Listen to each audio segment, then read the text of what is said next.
Bonjour à tous et bienvenue sur Fight Minds. Vous êtes avec Chris et John. On n'a toujours pas de nom pour ce podcast. J'ai blagué hier en disant Chill Hook. Il faut que nous gens fassent des suggestions parce que c'est plus possible mes idées. John, d'abord, comment vas-tu? Super bien. On s'est enfin rencontrés en vrai depuis, je sais pas depuis combien de temps, ça faisait des mois. Donc je suis rentré en Belgique. Du coup, c'est pour ça qu'on a la même lumière. D'habitude, je voyais que c'était la nuit, toi, c'était en journée. Donc, trop content. Et du coup, je sais pas si tu veux expliquer ce qui s'est passé hier et ce qu'on a eu comme idée. Attends, tu parles des discussions de début de soirée ou de fin de soirée? Non, non, non, non, non. Début de soirée. Donc on a eu une petite discussion. Donc on va juste mettre le contexte. L'UFC est plus calme. Il n'y a pas d'UFC ce week-end. Donc on va se permettre de prendre une discussion un peu plus chill. Et en fait, John me parlait de quelque chose que je vais te laisser expliquer, mais qui nous permettrait potentiellement de pouvoir avoir des combats entre des athlètes de périodes différentes. Et on en a un peu discuté hier, on trouvait l'exercice intéressant et fun à la fois. Donc je vais te laisser expliquer le contexte scientifique, on va dire, et puis on va poser une question ouverte à la communauté pour avoir de l'engagement dans les commentaires et pouvoir échanger sur ce sujet. Et puis on va avoir la discussion entre nous deux tout simplement sur nos envies particulières. Ouais. Donc du coup, petit contexte, là on va partir un peu dans de la science-fiction, on est d'accord? Là c'est juste un petit plaisir qu'on s'est fait, on a une conversation un peu de bar, on va dire, hein. C'est un peu cette conversation de qui est-ce que tu crois qui aurait gagné entre telle personne et telle personne. Et pourquoi est-ce que ça a commencé? Il y a eu un podcast avec quelqu'un, j'ai oublié son nom, pardon, je suis désolé, c'est chez Joe Rogan, je crois que tu pourras le mettre en commentaire si tu veux, je te le donnerai une fois on l'aura trouvé. Et donc, en fait, cette personne explique que donc la Silicon Valley, qui est très connue dans tout ce qui est technologie, donc c'est cet endroit aux États-Unis, en Californie, où ils travaillent sur. Il y a tout le monde, il y a Google, il y a Meta, enfin, il y a tout le monde, tout le monde. Du coup, ils travaillent énormément sur tout ce qui est santé humaine, de manière générale. Donc, la santé. Il y a eu un documentaire assez connu d'ailleurs sur tout le scam qu'il y a eu avec une femme qui prétendait pouvoir trouver certaines solutions importantes dans le domaine de la santé. Et pour la petite anecdote, Apple, donc Steve Jobs, pardon, pas Apple, euh, un des éléments qu'il voulait révolutionner, donc c'était la musique qu'il avait fait avec l'iPod à l'époque, iPod. qu'il avait fait. Puis après, c'était les télécommunications avec l'iPhone qui était vraiment différent, était novateur. Et il y avait d'autres domaines comme par exemple l'éducation et aussi la santé qui voulait. Il trouvait que le système n'était pas assez technologique et qu'il y avait moyen de vraiment d'améliorer beaucoup de choses. Et dans ce podcast, il y a une personne qui explique que en fait, on a compris avec le temps que le vieillissement est plus une sorte de maladie qu'un process qui est applicable à tous les êtres vivants. Donc déjà là, faut s'asseoir et mettre une ceinture pour bien comprendre. Donc en gros, il y a certains animaux qui sont capables d'inverser le vieillissement. Pas d'arrêter de ne pas vieillir, c'est vraiment d'inverser, de redevenir jeune. Donc je me rappelle plus tous les exemples qu'il avait donnés, mais je sais qu'il y avait un type de méduse. Il y avait, je crois que le huacholote, c'est un truc au Mexique d'ailleurs. Il y avait aussi un autre animal, j'ai oublié. Je crois qu'il y avait une sorte de crevette, de super shrimp aussi. Enfin, il y en avait pas mal qui arrivaient à le faire. Et donc, en fait, c'est un gène qui est identifiable. Et ils ont fait certains tests. Et apparemment, bon, maintenant, bien sûr, ça doit être ultra euh, régulé, on va dire. Mais en fait, ils ont fait certains tests sur des souris et ont remarqué que des souris et des singes et ont remarqué que ça avait été possible. On le sait, on est très sinon. J'en ai une. Ceux qui écoutent, Ils ont fait le test dessus, ça a fonctionné. ceux qui regardent, j'imagine ceux qui entendent juste vont pas comprendre, mais il a montré sa souris de clavier. Donc du coup, c'est apparemment très prometteur, tellement prometteur qu'ils sont en train de faire des tests sur des humains. Et je me suis posé la question, je me suis dit, bon, ce serait incroyable parce que la majorité des maladies sont dues au vieillissement, c'est-à-dire qu'on les attaque, on les a souvent plus tard au cours de notre vie, parce que les télomères qui sont attachés aux chromosomes diminuent, on a les cellules qui ne se renouvellent pas de la même manière, etc., etc. Et donc, ça crée des soucis. Mais le vrai problème, même, je crois, donc il expliquait, pour terminer cette petite parenthèse, c'est que même si on trouvait une solution contre le cancer, ce serait que reporter le problème parce que la vieillesse trouverait une autre, enfin, quelque chose d'autre qui ferait que la personne pourrait mourir. Par contre, si on ne vieillissait pas et qu'on vivait longtemps, mais sans vieillir autant en tout cas, bah, ça changerait énormément de choses. Et en fait, c'était drôle parce que je me suis dit, ok, quelle incroyable application, qu'est-ce que ça pourrait être pour nous, pour toi, pour nos enfants. Enfin, imagine avoir des enfants de ton âge, enfin, tu pars un peu dans des trucs un peu fous. Et je me suis dit, mais imagine si tu arrives à faire ça dans le MMA.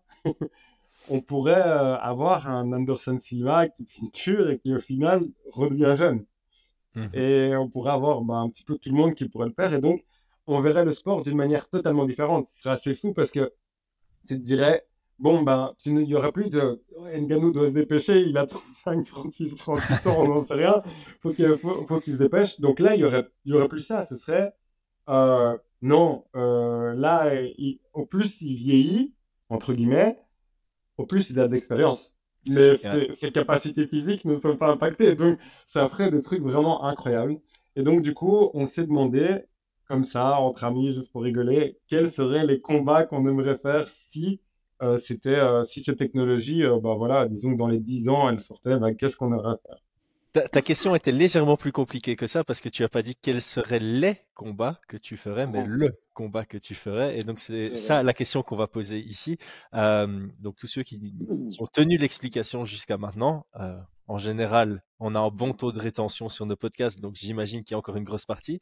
Quel serait le Ouais. combat que vous organiseriez si, s'il était possible pour un athlète de continuer à performer très tard dans sa carrière, slash un combattant qui aurait raccroché les gants, comme Anderson Silva pour prendre un exemple que tu as cité, serait capable de revenir à une forme athlétique comme dans son prime. Donc ça c'est la question qu'on vous pose et maintenant on va débattre sur la question ensemble. Donc hier à chaud, j'avais répondu le classique, je pense, pour ceux qui regardent enfin ceux qui sont fort impliqués dans le MMA depuis un petit temps, c'est un combat qu'on aurait pu avoir et qu'on n'a jamais eu. C'est Georges Saint-Pierre contre Anderson Silva. Ouais. Mais c'est une réponse qui est pas super fun. Parce qu'en Ouais. soi, voilà, ils ont tous les deux été dans leur prime en même temps. Ils ont tous les deux été champions dominants en même temps, de, à une catégorie d'écart. On a vu un Georges Saint-Pierre qui pouvait monter chez les middleweight, puisqu'il est revenu après sa longue absence pour prendre la ceinture à Michael Bisping. Donc c'est quelque chose qui est fun. Et pourquoi ce combat? Parce que, étant donné que je l'ai tellement imaginé et tellement espéré pouvoir l'avoir, que bah, ça aurait été l'opportunité de le faire. Mais c'est pas fun parce que ce serait tellement plus drôle de choisir un combat entre deux personnes d'ères Voilà. différentes. Ouais. Et tu avais pensé, enfin, en fait, je crois que ce qui serait cool, c'est de voir certaines catégories, de se dire, ou peut-être quelques catégories qu'on peut mélanger, parce que par exemple, Khabib GSP, ça aurait été aussi un truc assez intéressant, mais bon, voilà, c'est un prendre avec des pincettes, mais ça aurait été super cool d'un point de vue technique. Mais il y a des combats que je trouve qui seraient intéressants avec des airs qui sont totalement différentes. Par exemple, Cain Velasquez Prime contre un John Jones ou un Ngannou, ça aurait été quelque chose, tu vois. À fond. À fond. En plus, ben, Cain Velasquez contre Ngannou, on a eu. C'est juste que Cain Velasquez Non, Prime, était non, hors Prime. prime. Ouais, Ouais, enfin, c'est ça, non, Prime, Prime.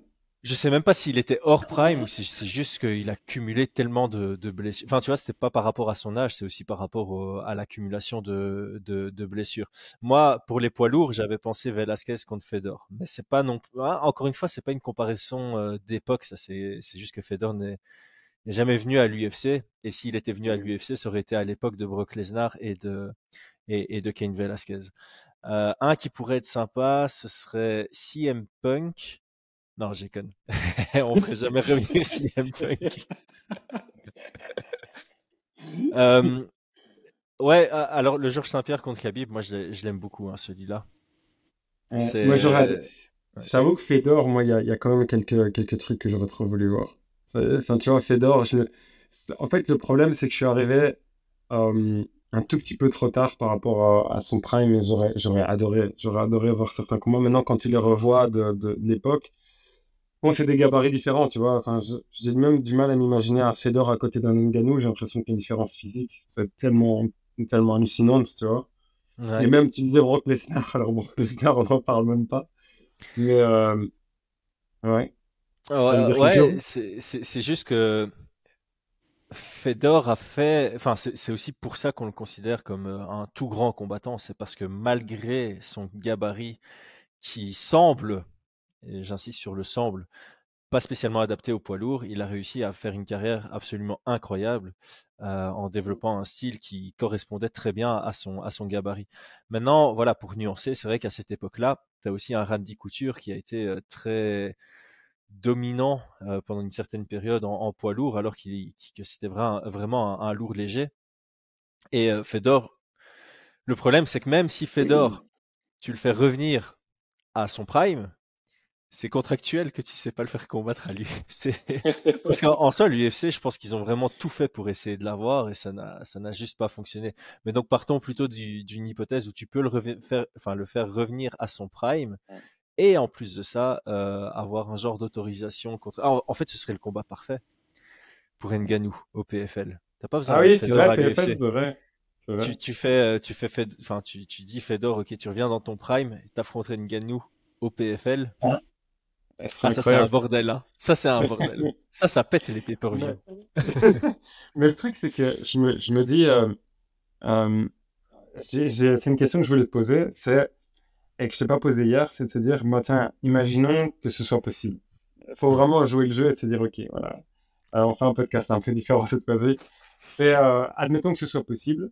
Est-ce que tu penses pas que le MMA a tellement évolué que justement les anciens auraient vraiment du mal par rapport aux nouveaux, sauf si on parle d'expérience, parce que c'est pas téléporter le Fedor de Mhm. l'époque à ce. Maintenant, il continue. Enfin, Ouais. techniquement, dans ce cas-ci, c'est un peu différent parce que là, il y en a deux. Il y a les anciens qui redeviendraient jeunes parce que la technologie vient d'arriver maintenant, et puis il y en a où ils se maintiendraient tout le temps jeunes et donc pourraient être à jour, tu vois, Ouais. ce qui serait vraiment différent. Donc, hein. Alors, ce qu'il faudrait faire comme théorie ici, c'est imagine aujourd'hui, on a la news. Ok, c'est Mm. possible. Ouais. Mais il faut des thunes. Il faut être riche Ouais, pour pouvoir le ok. faire. Donc, voilà, Mais l'UFC imagine, paierait direct. Hein. voilà, L'UFC, l'UFC. ils doivent pas Ouais, reconstruire des noms. non, non, c'est C'est ça. incroyable. C'est juste, Et, ils et, peuvent garder les gars, tu vois. Donc, et c'est donc, fou. toi, tu travailles à l'UFC et tu reçois un certain budget qui te Ouais. permet de récupérer trois combattants, de faire ça avec trois combattants. Et le projet, c'est les trois combattants, ils ont besoin de 2 ans pour revenir à leur forme. Mm. Donc, il Ouais. faut imaginer le MMA aujourd'hui, rajouter Ouais. 2 ans d'évolution sans vieillissement, on va Mm. dire, au roster actuel. Mm. Et tu peux faire trois combats, ce sera plus Mm. facile, plus fun. Trois combats avec des anciens noms. Et là, on peut Ok, vraiment mais comparer des époques. ouais, ok, d'accord, d'accord, mais parce que là, je t'explique, il y a deux, trois trucs que je ferais, mais là, il faut que je mette ma casquette UFC. C'est en termes d'argent, t'es obligé de remettre McGregor parce que maintenant on sait que McGregor ça descend. Donc t'es Mhm. obligé de dire, vas-y McGregor descend, s'il te plaît, ne fais rien d'autre que ça et mets-toi à fond dedans. Donc ça, ce serait un. Et le combat pour moi que McGregor devrait avoir, mais vraiment que tu dirais bon, on y va. Il y a Ned Diaz 1, le retour, parce que je crois qu'il y a eu 1-1 et je pense que ce serait intéressant. Khabib, ce serait bien en termes d'argent, mais personne parie sur McGregor sur un retour, même si c'est Pram McGregor contre Pram Khabib, moi je crois pas. Et sinon, ouais, Dustin, non, moi je le mettrais vraiment Prime Ned Diaz contre Prime McGregor, je le ferais juste pour l'intérêt d'un point de vue, on Mhm. va dire, un peu plus sportif. Mais par contre pour la thune, je ferais Khabib McGregor 2, quoi. Enfin, t'es obligé. Enfin. Ouais. Mais en fait, ouais, je crois que ça vend plus. Parce que Mais c'est pas comme John, hein. Là, c'est ma casquette UFC. Donc là, ouais, je ouais, dis ouais. pas, c'est pas ma casquette. Je Non, dis non, juste, si je non. veux gagner de la thune, c'est ce que je fais. Voilà, Ouais, voilà. non, je pense qu'il n'y a même pas d'hésitation. Si tu veux gagner de la thune, c'est d'office Connor dans le tas. Et Ouais. probablement que l'adversaire qui rapporterait le plus de regards, ce serait une revanche avec Nurmagomedov. En deuxième plan, il y aurait Connor Je contre pense Nate qu'on Diaz, la trilogie pour BMF. moi, je crois que la trilogie ferait plus d'argent maintenant. Parce que Khabib a tellement un style que maintenant on a compris que McGregor ne peut pas battre. Parce que, mec, t'as un de ces narratifs autour du fait que Connor ne s'est pas bien préparé pour T'as vu le Khabib. documentaire? T'as vu le Mais documentaire? en fait, j'ai même pas vu. C'était vraiment un narratif qu'il y avait déjà autour de ce combat, qu'il s'est un peu perdu après son combat contre Mayweather et que c'était pas le même McGregor qu'on avait eu contre Alvarez. Mais tu, faudrait prendre vraiment la version Connor qui a affronté Alvarez contre la version Khabib qui a affronté Connor. Il y aurait quand même des questions à se poser, je pense. Ok, mais alors, j'adore ce truc. Ok, mais alors, admettons que tu prennes Connor et qu'il a les 2 ans pour redevenir jeune. Pendant ces 2 ans, il s'entraîne où pour pouvoir battre Khabib? Il va pas aller au Daghestan, c'est certain. Non, mais en fait, Connor, pour battre Khabib, tu vois, c'est une opposition de style. Donc, tu dois t'imposer dans ton style et le, minimiser le temps de combat dans le style de l'autre. Honnêtement, la première amenée au sol de Khabib, Il a Connor bien fait une défini. défense de dingue, mais il fait une erreur de choix. Donc, techniquement, il fait tout ce qu'il faut, Connor, dans cette séquence. Mais il a des opportunités de séparer l'action. Et je pense que mentalement, il se dit qu'il peut prendre le top control. Et donc, il reste dans un échange de grappling. Je dis pas que ça aurait changé quoi que ce soit au résultat. Je dis juste que sur cette première tentative d'amener au sol, il aurait pu la défendre. Et en partant de ce principe-là, tu lui rajoutes 2 ans d'expérience. Tu pars du principe qu'ils ont déjà combattu l'un contre l'autre. Donc il y a aussi ces éléments qui rentrent en jeu. Tu pars du principe que Connor prend le troisième round. Il se fait surprendre en pied-point dans le deuxième, donc il serait peut-être plus attentif à certaines. Il y a beaucoup d'éléments qui rentrent en jeu. Une revanche avec Prime contre Prime en retour des deux en Prime, je mettrais pas Khabib favori à plus que 3,5. Honnêtement, je mettrais Ok, Khabib d'accord, favori d'accord. largement, Oui, mais, voilà. mais pour moi, il y aurait une intrigue. Pour moi, il y a des portes ouvertes, il y a des chemins vers la victoire pour Connor dans une revanche Prime contre Prime. Ok, donc il s'entraîne où? Moi, tu m'as pas répondu. Je veux savoir. Mais ça reste Connor. Ça reste Connor. Pour moi, le SBG, euh, qui se donne à fond pour ses athlètes, c'est un bon camp. Tu sais ce que je ferais? Franchement, je crois que je le mettrais avec allez, celui qui a entraîné Volk. Craig, Craig Jones. Voilà, J'allais dire Craig Paul Jones. Craig. Craig Jones. Ouais. Craig Paul Jones. Craig, c'est un Écossais, c'est pas très loin. Il pourrait s'entraîner avec. Il y aurait des, tu vois, et, à mon avis, Non, mais le il y résultat, a des là, choses à tirer. Mais ouais, Craig Jones, ouais, je trouve que ce ça peut qu'on être a pas vu mal. avec Et avec l'adaptation. Volkanovski, en fait, il pourrait être partenaire d'entraînement avec Volkanovski parce que Volkanovski a quand même donné de très très belles pistes pour vaincre le style dagestanais dans son combat contre Ou Islam Cerudo. Makhachev. Ou Cerudo. Cerudo aussi, ça pourrait être pas mal. Mhm. Avec la défense de lutte, mais voilà. Bon, ok. Ça, c'est le combat que tu aimerais faire. Je suis étonné, toi, t'as pas pensé. Bon, ça, c'est juste pour le plaisir et la technique, etc. Mais il y en a un que j'aurais voulu voir qui aurait ramené moins d'argent, mais que j'ai été tellement déçu de pas voir, c'est Tony Ferguson contre Khabib. Ah. J'aurais voulu le voir, mais ça, c'est pas en tant que UFC, c'est juste en tant que John, tu vois, c'est tout. Ah, donc là, on passe en mode John et Chris. Si Ouais, on voilà, avait John pensé. Exos, John Exos. Ok. Ouais, Parce que si t'es l'UFC, tu sais que tu penses argent, tu t'en fous du reste. ouais, Donc, ouais. tu vas faire certains combats à la limite, enfin, tu vois, mais il y a peut-être des combats dans des divisions, dans les bantams ou quoi, qui seraient intéressants. Et l'UFC, en premier combat, enfin, s'ils en ont deux ou trois, c'est pas là-dedans qu'ils vont aller. Ils vont dans les poids lourds, peut-être les lightweight ou les middleweight, mais enfin, voilà, quoi. Ah, C'est c'est pas pas... mal. Ouais. Toi, tu ferais, en tant que fan, si tu as le choix entre trois, tu dirais à Khabib, vas-y, rentre dans le programme.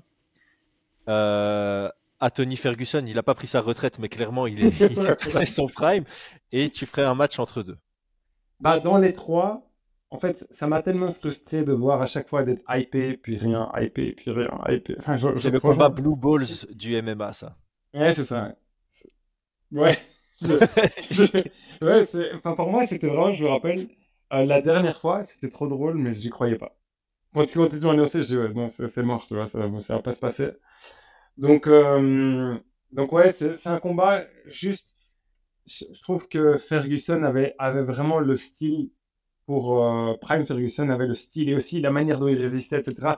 Enfin, je crois qu'il y avait quelque chose. Je crois que ça allait faire des étincelles, quoi. Tu vois. Pour Hmm. moi, c'était fireworks. Voilà. Moi, j'avoue que j'ai jamais cru que Tony Ferguson pouvait ennuyer Khabib. C'est vrai? Même Ouais, Prime même Ferguson. Prime.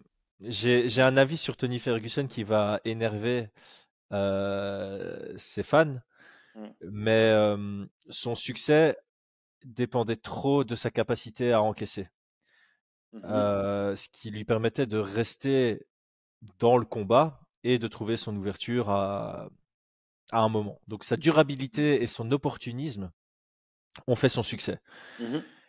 En termes de compétences pures, il a performé mieux que ce qu'il aurait dû.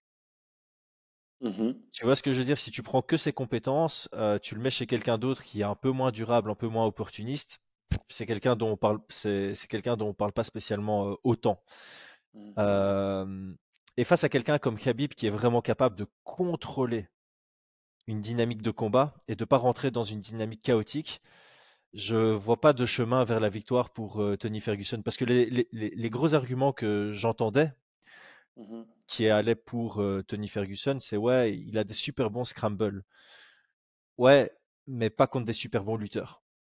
Tu vois, ces scrambles n'ont jamais Ouais. fonctionné contre de très bons lutteurs. Il coupe avec ses coups de coude.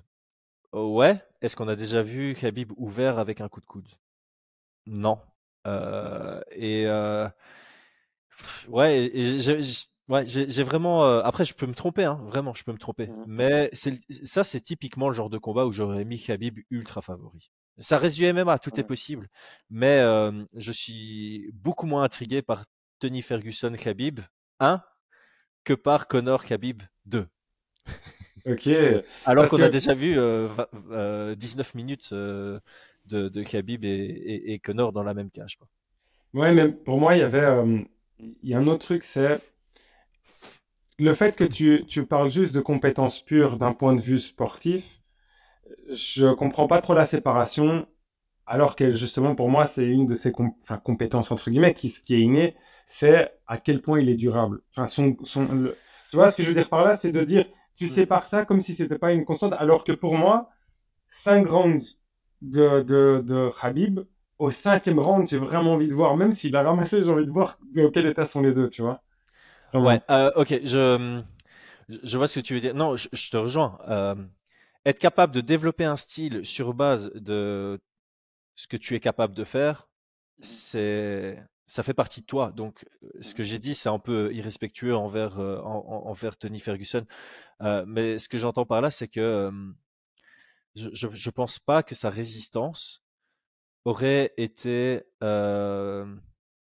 aurait eu une certaine valeur dans le combat contre Khabib. Parce que certes, ça lui aurait peut-être permis de tenir plus longtemps Mhm. et d'arriver jusqu'au cinquième round. Mais on a vu ce que donnait une version de Tony Ferguson dans un combat en 5 rounds où il se fait taper dessus. C'est contre Justin Gaethje. Ouais, ouais. Et Mais le désolé de le dire, mais striking, Tony Ferguson n'a plus été dangereux dans ce combat à partir du troisième round. Il a encore été sur la fin du deuxième, mais dès le moment où il était résistant, mais si ton cerveau part en slide et que tu te fais pas mettre KO, ton cerveau il est quand même plus ouais. au rendez-vous. Pour moi, le striking de Geji, c'est pas le striking de Khabib. Non, mais Et autre chose, c'est au sol, il y a quand même cet aspect jujutsu qui dit, allez, il y a moyen de faire un petit truc, tu vois, à un moment donné. ouais, Là, alors là, honnêtement, c'est un scramble. Sur 25 minutes au sol, qu'il ouais, arrive pas à faire un truc. Ouais, enfin, je sais pas. ok, effectivement, on a déjà vu Khabib se faire surprendre dans 2 guillotines et une assez solide contre Dustin Poirier. Hypothétiquement, si tu avais Brian Ortega à la place de Dustin Poirier, dans cette situation-là, c'est fini. Brian Ortega gagne contre Khabib. Ferguson est très opportuniste et est capable de finaliser pas mal de soumissions. Donc tu peux effectivement partir du principe que oui, sur certains petits moments du combat, il aurait eu des portes ouvertes qu'il aurait peut-être pu. Et là, il y a une intrigue. Mais sur l'ensemble du combat, je vois vraiment un Khabib ultra dominant. Et clairement, je ne suis pas en train de comparer le pied-point de Gaethje à celui de Khabib. Mais ce que Mhm. Gaethje a fait debout à Ferguson, Mhm. Khabib aurait fait pareil au sol, en termes de dégâts. Je pense que Khabib aurait été capable d'amener Ferguson au sol et de lui infliger autant de dégâts au sol que ce que Justin Gaethje a fait debout. Et donc, on aurait eu une version, si ça va jusqu'au 5e round, de Tony Ferguson aussi bah, déconnecté dans le 5e round, quoi. Ok, mais en fait, ouais, voilà, je suis d'accord. Je suis tout à fait d'accord avec toi. Pour moi, Khabib aurait été dominant, mais bizarrement, j'ai l'impression qu'il y aurait une sorte de, et c'est ça qui m'aurait attiré, c'est de moments de lucidité, un petit peu comme Ned Diaz contre Edwards.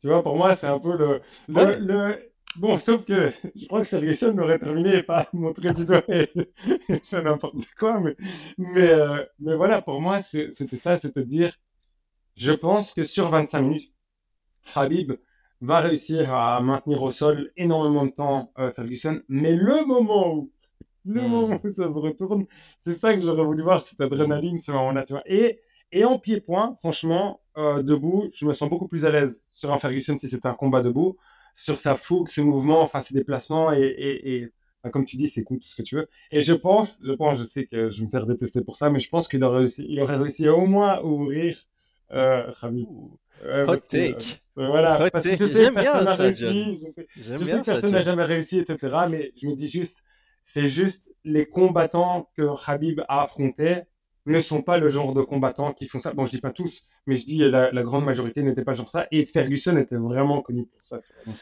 Donc, Ok, voilà. je vais te poser une question. Tu m'en voudras pas. Vas-y. Quel aurait été ton pronostat Mhm. entre Khabib et Tony Ferguson? Donc, combien de chances, de pourcentage de chances tu donnerais à un prime Ferguson de l'emporter sur un prime Khabib? Parce que ça, en fait, au final, c'est ça. C'est quel est le pourcentage? 65-35 pour Khabib. 65-35. Ok. Ouais. Toi? Ok. Ouais, moi, je suis plus sur du entre 70 et 75 pour Khabib. Ouais. À ce point-là, ouais. Ouais. Ah ouais, ouais. Ok, ok. Bah, je suis trop curieux si les gens pouvaient écrire que ce qu'ils voient. Ce que Je eux suis trop pensent. curieux ce que eux Ouais, pensent. Ouais. ce serait pas mal d'avoir une petite Bon, moyenne, moyenne ouais, s'il y des a fans, quelqu'un là. qui peut écrire un pourcentage et vous mettez un like sur le pourcentage, comme ça on ne doit pas tous tenir, ce serait vraiment top. Mais ouais, ouais. Genre, moi je crois vraiment 65-35 parce que 50-50 c'est sûr et certain non.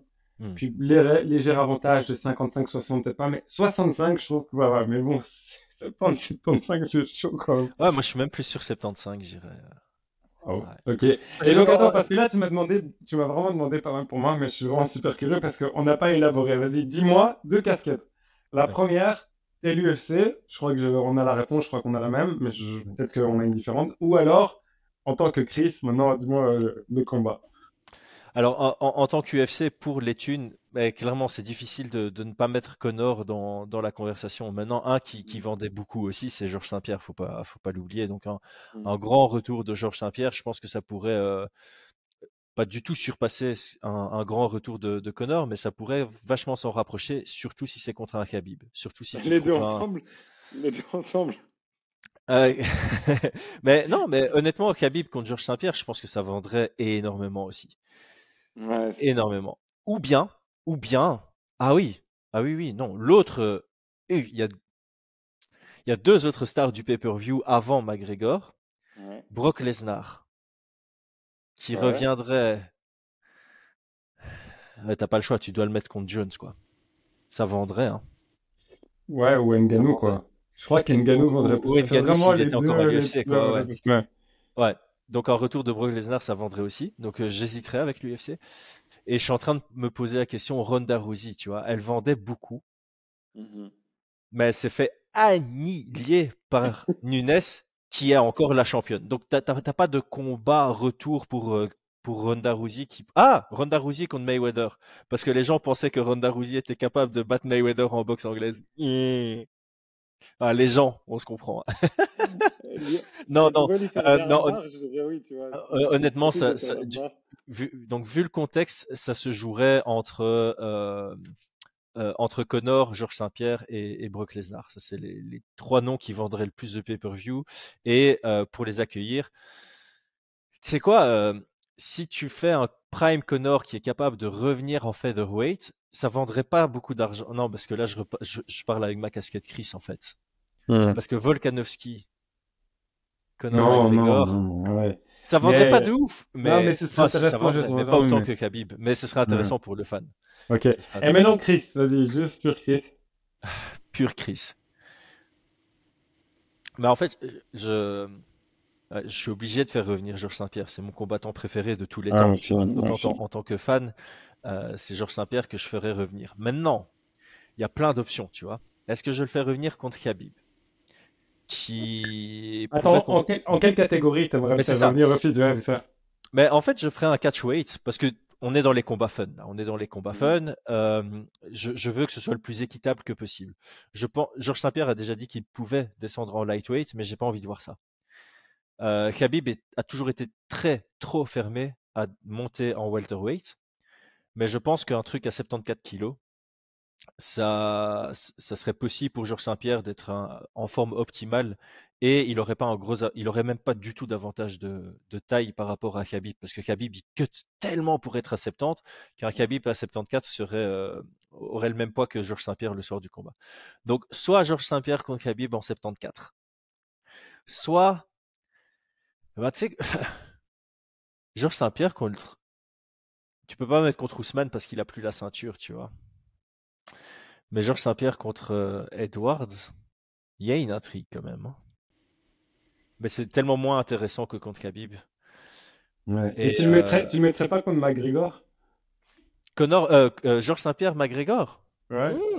Bah là, du Hmm. coup, tu Oh peux. Genre, il waouh. était lightweight, welterweight. C'est un truc qu'on n'a jamais imaginé de fixe, Oh waouh. mais ce serait un vraiment très, très cool combat. Prime McGregor contre Prime GSP. Waouh, c'est le combat. C'est le Hmm. combat. Je crois que Georges Saint-Pierre s'impose. Oui, oui, bah oui. Bah pour moi aussi. Pour moi aussi. Ouais, Genre, ouais. ouais, non, pour Ouais, moi, non, Georges Saint-Pierre s'impose. GSP s'impose. déjà, Prime GSP, qui bat Prime GSP, tu vois? Je sais pas. Matsera.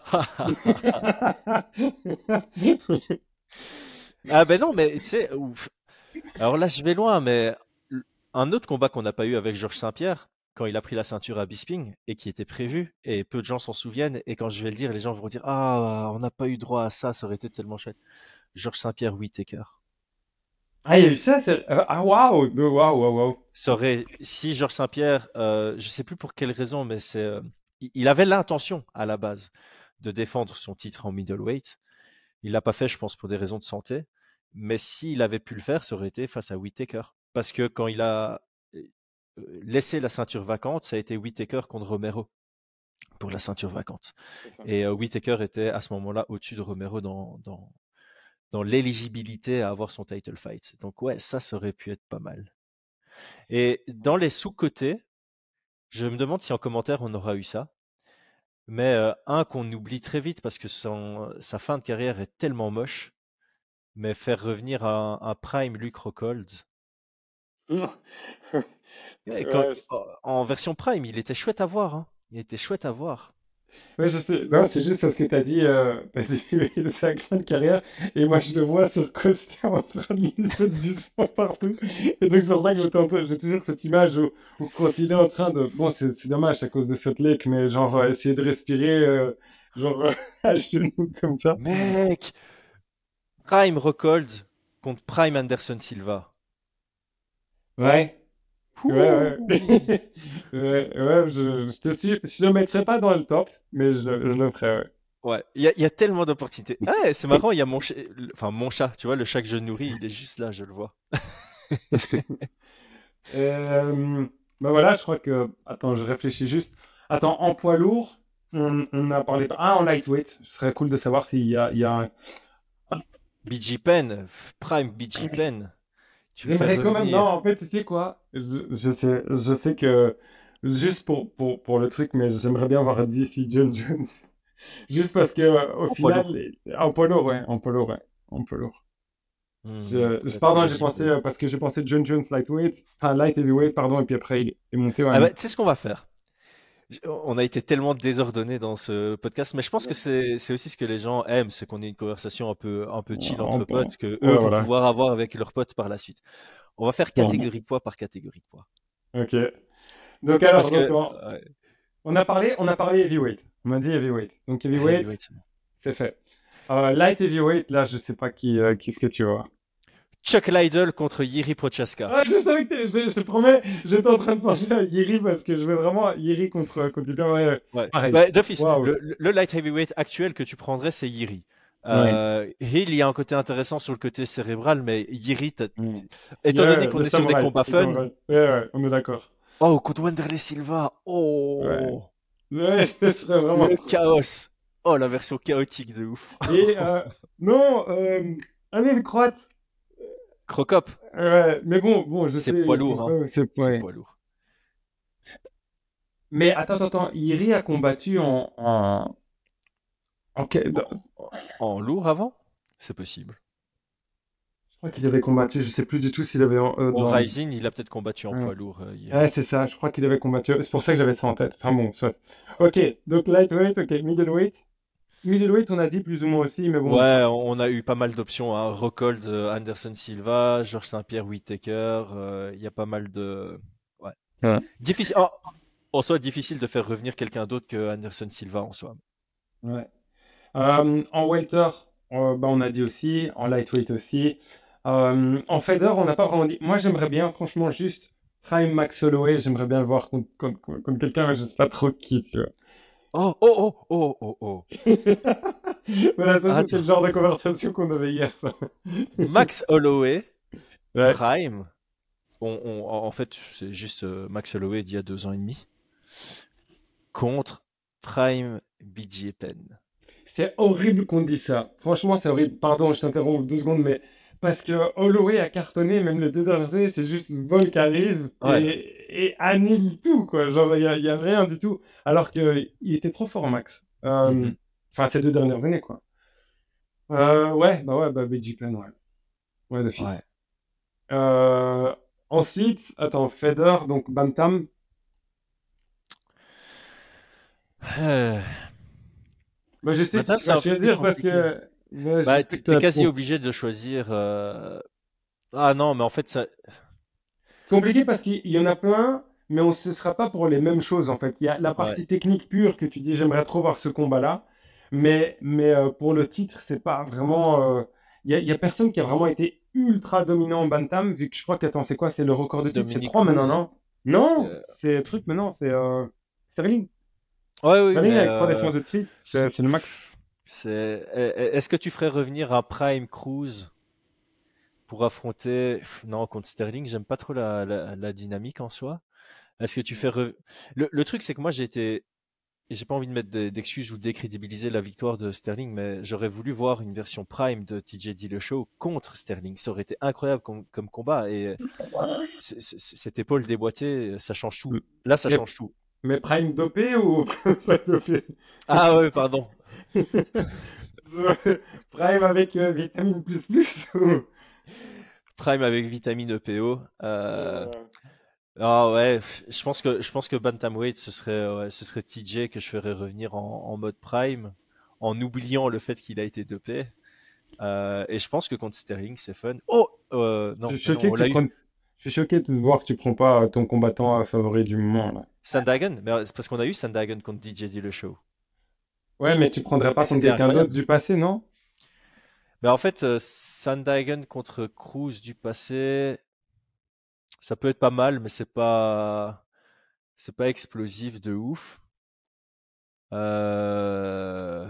Non, parce qu'en fait, ouais, pareil, Barao, tu vois, il a eu une descente aux enfers aussi, et son prime.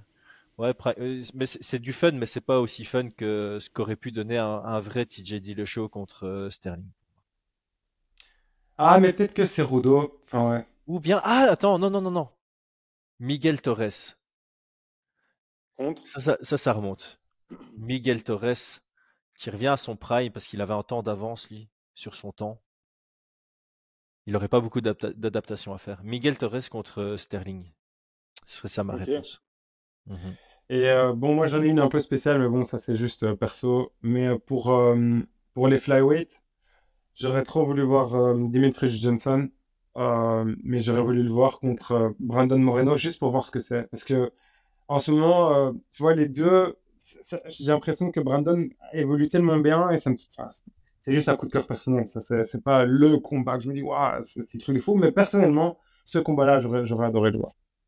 Mais en soi, quand tu pars flyweight, Demetrius, il a officiellement pris sa retraite hein, maintenant. Bah, je crois que Donc c'était clairement, son dernier. il fait partie du pool de ceux que tu peux faire revenir à leur prime. Mais C'est pour le moi, c'est mec un que des tu... meilleurs Ouais, de tous les temps, toutes ben catégories oui, confondues. Donc, bien c'est sûr. pas.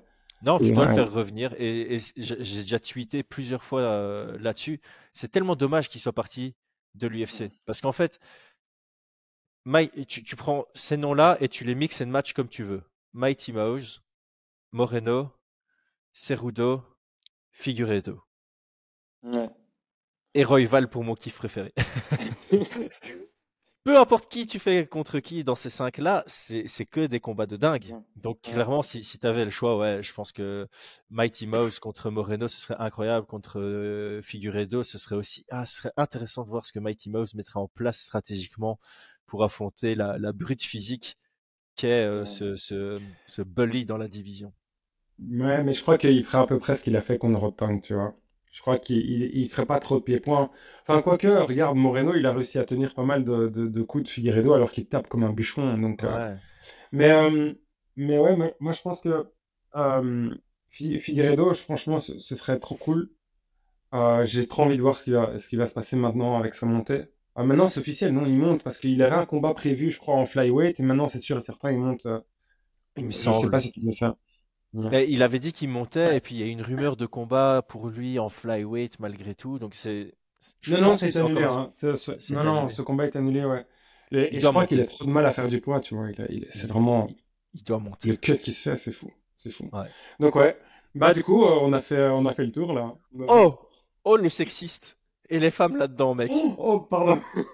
Pardon. Non, mais en Il y a fait, une les nouvelle. femmes, le problème, c'est que c'est encore trop récent. Donc, il n'y a pas de gros nom Ouais, qui a vraiment pris sa ouais, retraite, à Johanna. part Ronda.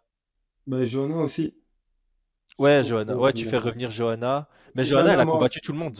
Elle a Oui, combattu j'ai tout le monde. essayé, mais pour moi, enfin, Johanna Weili, ça a été le combat féminin le plus incroyable que j'ai vu pas de ma vie, je Ouais. crois. Je Mais vois bon, pas d'autre combat. c'est 2-0, tu vois. Non, non, je sais, mais ce que je veux dire par là, c'est que j'ai adoré voir Johanna et maintenant elle est à la retraite, donc ce serait cool de voir, de la revoir, quoi. Ouais.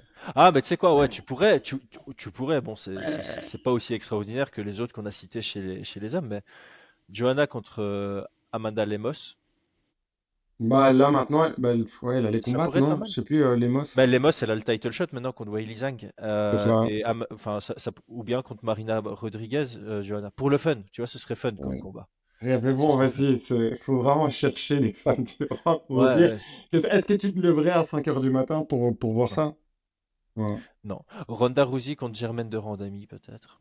Je me lèverai pas à 5 heures du matin, mais Mais voilà, quel combat est-ce que tu te lèverais? Moi, dans le seul l'exercice. combat, ouais, ouais, c'est Willy, Johanna. Enfin, si jamais je sais que ça va être ce banger-là, mais Mhm. c'est horrible de dire ça. Franchement, je me sens mal parce que il y a vraiment, il y a du talent, mais c'est encore le début, quoi. Tu vois, tu sens vraiment que c'est encore le début. Ouais, c'est encore trop frais, t'as pas de...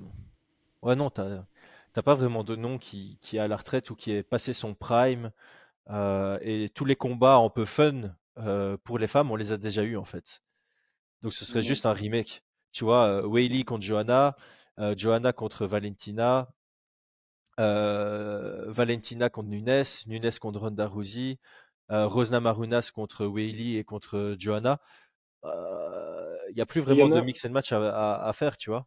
mais il y en a qui sont intéressants, mais pas prime, blablabla. C'est des matchs intéressants. Moi, Fioro, je me lèverais le matin parce que ce serait vraiment Oui, incroyable de voir qu'elle gagne un titre, tu vois. Mais, mais ce serait pas de dire, OK, mais c'est pas prime l'exercice du elle, jour. voilà, c'est pas l'exercice C'est pas du jour, ouais, l'exercice c'est du ça, jour. ouais, c'est ça. Donc, du coup, ah ouais, j'espère que, bon, on va pas, Ah bah je oui, crois que, parce que Fioro contre Prime Johanna qui a déjà combattu en flyweight. Hein, hein. c'est cool, ouais, c'est cool. Mhm. Ouais, c'est cool. D'accord. Bah, du coup, attends, on a fait ça à combien de temps? Je sais même pas, à 43 minutes, ok, 43 minutes. Ouais, c'est pas mal hein, comme comme exercice. exercice, c'était Bah, c'est c'était bien différent, fait. c'est juste que il y a tellement de fois où entre potes, tu te dis, bon, qu'est-ce qu'on ferait? Enfin, est-ce que tu imagines si telle personne revenait, etc. Bon, on sait que c'était juste un petit jeu, c'est différent, c'est juste parce que, comme on l'a dit, cette semaine-ci, il y a pas de combat. Mais c'est vraiment trop cool de voir ce podcast et se dire, bah, on sait pas exactement vers quoi est-ce qu'on va évoluer en termes voilà, de technologie pour la santé, etc. Mais ce serait vraiment incroyable de se dire, voilà, si on pouvait le faire, qu'est-ce qui se passerait, quoi. Ouais, alors ce qu'il y a d'intéressant, c'est tout de même, parce que on- là, on parle quand même de régénérance cellulaire, de pas de perte de muscles, tu vois, t'as moins, enfin, tu pourrais aller à l'inverse de l'atrophie musculaire à partir d'un certain âge. Tu pourrais garder certaines aptitudes, vitesse, stabilité, qui sont problématiques quand tu avances en âge. Le problème, c'est que ça, pour les tennismen, ceux qui font le 100 mètres et tout, ils pourraient avoir des super longues carrières. En MMA, tu peux faire ce que tu veux, tu prends des coups dans la tête. Donc au final, tu pourrais être physiquement toujours présent sur du plus long terme, mais ça reste un sport que tu pourras pas faire. Enfin, tu vois, tu pourrais pas allonger ta carrière de dingue. Je pense qu'une carrière de 15 années en MMA, ça doit être la limite, même si tu peux faire plus. Euh, Mais et je même crois si que tu es un combattant défensif ou qui prend pas beaucoup de dégâts, la dureté des entraînements et tout, cérébralement parlant, tu devrais quand même toi-même te mettre une limite. Donc même si tu es encore capable d'être performant, tu devrais te mettre une limite parce qu'il faut protéger ton cerveau. Mais c'est super intéressant parce qu'en fait, ça changerait tout le sport. Parce que il y a certains styles que ça favoriserait à fond. Par exemple, le style que fait le MMA Factory, Cyril, par exemple, en étant en poids lourd, ouais, ça dépend aussi. Ben, il n'a pas pris beaucoup. Enfin, tu vois, avec son style évasif, il prend pas beaucoup jamais De de dégâts. KO et de dégâts. Alors que si, Ferguson, on lui donne quelques années en plus comme ça, c'est beaucoup plus compliqué, tu vois, pour son style. Ou Ned Diaz aussi ce Mhm. serait pas bon pour lui d'avoir ce truc-là, quoi, tu vois. Donc, ouais, je crois que ça changerait aussi l'approche que tu as. Et c'est les divisions aussi, tu vois. Est-ce que ce serait pas plus intéressant alors pour un flyweight qui, lui, pourrait conserver sa vitesse et d'être compétitif parce que tu prends pas beaucoup de KO dans ces divisions comparé au poids lourd, Mhm. proportionnellement parlant, on est d'accord. Donc, ouais, est-ce que c'est pas plus intéressant d'être un flyweight alors, du coup, tenir plus longtemps, quoi. Ouais, statistiquement, clairement. Parce que t'as pas que le combat, tu as les entraînements aussi. Et sur les entraînements, a priori, dans les bons clubs, tu t'entraînes à poids égal aussi. Ça sert à rien pour un middleweight de tourner avec un flyweight parce que c'est pas la même force, c'est pas la même vitesse, t'apprends très peu. C'est pas, je vais pas dire que t'apprends rien, mais tu pourrais apprendre beaucoup plus avec quelqu'un de ton niveau et de ton poids. Mais à l'entraînement, comme on en discutait avec Aldric, c'est important de faire beaucoup de sparring light, mais c'est aussi important de faire des sparring intenses pour t'habituer à ce stress, cette adrénaline, cette vitesse, la capacité à encaisser sans broncher. Donc, clairement, plus haut tu es en poids, plus tu vas prendre des frappes lourdes au visage et plus courte sera ta carrière. Donc même si aujourd'hui on part du principe que ton pic athlétique il commence pas à tomber à 35-40 ans, mais plutôt à faussement 55 ans, ta carrière elle va jamais durer de 18 à 55 ans. Ce Ouais, mais il y a serait un autre truc aussi, c'est les weight cuts aussi. Parce que ouais. si tu regardes, et même, il y a plein de trucs qui rentreraient en jeu. Par exemple, regarde l'hygiène de vie de GSP maintenant. Le gars, t'as l'impression qu'il pourrait combattre demain, quoi. Ça, c'est incroyable. Mhm. Alors que Khabib, c'est plus le cas. Khabib, Ouais. maintenant, c'est plus laissé aller. Bon, c'est sa vie, c'est normal, il fait ce qu'il veut. Mais tu vois que dans l'approche, c'est qui pourrait avoir une hygiène de vie qui maintient, qui y est qu'on pas. GSP n'est même pas payé pour l'instant pour faire ce qu'il fait. Et tu le vois, il fait ses Wim Hof, il va dans la glace, il s'entraîne. Enfin, c'est une bête, ce gars. C'est incroyable. C'est parce Incroyable. qu'il est carnivore, hein. C'est parce qu'il mange que de la viande. C'est C'est le ça. gars, elle a rien à voir là. Le gars qui sort n'importe quoi. Après, Georges Saint-Pierre a dit ça dans un podcast que s'il pouvait revenir en arrière dans sa carrière, il mangerait pas carnivore, il a bien insisté là-dessus, mais animal based. Il ferait cette diète-là. Ça, c'est un Un autre autre sujet. débat. Ouais. Ouais, dans lequel j'ai aucune connaissance, enfin, Faudrait... peu de connaissances. Mais je crois qu'il y a peu de gens qui ont beaucoup de connaissances sur ce type de diète parce que quelles conséquences est-ce que ça a à long terme aussi? Est-ce que tu peux l'appliquer pour tout le monde? Parce que il y a des groupes sanguins qui sont apparemment, voilà, c'est pas mon domaine d'expertise, c'est juste Je crois qu'il y avait des groupes sanguins qui sont plus propices à ce genre de diète. Enfin, voilà. Donc, voilà. Ouais, ça, on en parle tout le temps. Individualisation. Tu testes, tu fais et prise de sang pour un côté plus objectif et ton feeling pour un côté plus subjectif. Tu testes plusieurs diètes et puis celle dans laquelle tu t'es senti le mieux et avec les meilleurs résultats aux prises de sang, bah, tu continues dans cette voie-là et tu peaufines. Enfin, Mais ça, c'est mon conseil, hein. Je dis pas que c'est ouais. la voie à suivre, mais voilà, c'est ce qui me semble logique avec mon bon sens, qui est pas toujours bon. Mais t'imagines alors l'avantage que tu aurais si à 40 ans, tu sais quelle diète tu as besoin de faire pour être le plus performant et ton expérience, c'est incroyable. Alors là, Eh ben, je voulais faire un. Ah non, je peux pas griller cette idée. Parce que alors il y a un autre youtubeur qui va me la prendre et ça va pas le faire. Non. Je sais pas de qui tu parles. J'ai Non, pas non, du tout non, d'idée. c'est un autre. Enfin, tu vois, j'ai Ah, au une hasard, idée de ok. podcast qui, selon moi, serait le podcast dans le domaine du MMA francophone qui aurait le plus de valeur. Je suis Ok. sûr de mon projet. Je t'en parlerai à part. Ok. Mais du coup, j'ai tease ça. Ça a un rapport avec ce que tu viens de dire. J'espère que les gens devineront pas l'idée, mais l'idée qu'elle est bonne. Ouais, mais là, tu fais tout pour que les gens aient de deviner. Donc, je suis sûr que là, tu me poses, tu dis, attends, tu m'as dit ça, donc je sais. Ouais, je les ai motivés. Et là, du coup, il y a Ouais, une on va peur voir qui est si née. quelqu'un devine. Eh ben, si quelqu'un devine, tant mieux pour lui. Voilà. Il peut s'abonner à la chaîne. Ça va. Ben écoute, Bon, je crois qu'on a fait le tour. ouais, on a fait le tour. Merci à tous d'avoir suivi. C'était Chris et John qui n'ont toujours pas de nom de podcast pour Fight Minds. Et on se retrouve la semaine prochaine. Et on s'organise aussi pour s'entraîner ensemble à l'occasion. Avec grand plaisir, avec grand, grand plaisir. Enfin, l'entraînement, ça va être cool. Du coup, je suis impatient de lire les commentaires aussi, juste pour Oh, voir trop. si vraiment, enfin, il y a pas mal de gens qui disent toujours, ah, mettez des commentaires, mais c'est juste pour la gueule. Non, là, je suis vraiment curieux de savoir ce que les gens Ouais. vont mettre et de voir quel pourcentage, aussi voir le nom, enfin, il y a pas mal de trucs. Donc voilà. Mais il y a d'office des combats auxquels on n'a pas pensé. Ah Et oui, ça aussi, aussi. ça va être chouette, tu vois, parce que ça paraît bête. Je sais, les gens vont dire c'est inutile, ça n'arrivera jamais, mais C'est juste c'est chouette, la voilà, faculté c'est du un cerveau, simple c'est la faculté du cerveau de l'homme. C'est une chose que les animaux ne savent pas faire. C'est une des grosses distinctions, c'est que nous, on est capable d'imaginer le Mhm. futur ou imaginer des situations. Mhm. Et c'est chouette, c'est un chouette exercice, c'est fun. Il n'y a pas Ouais. d'UFC ce week-end, on peut se le permettre. Voilà, voilà. John, merci, à Allez, très vite. à bientôt.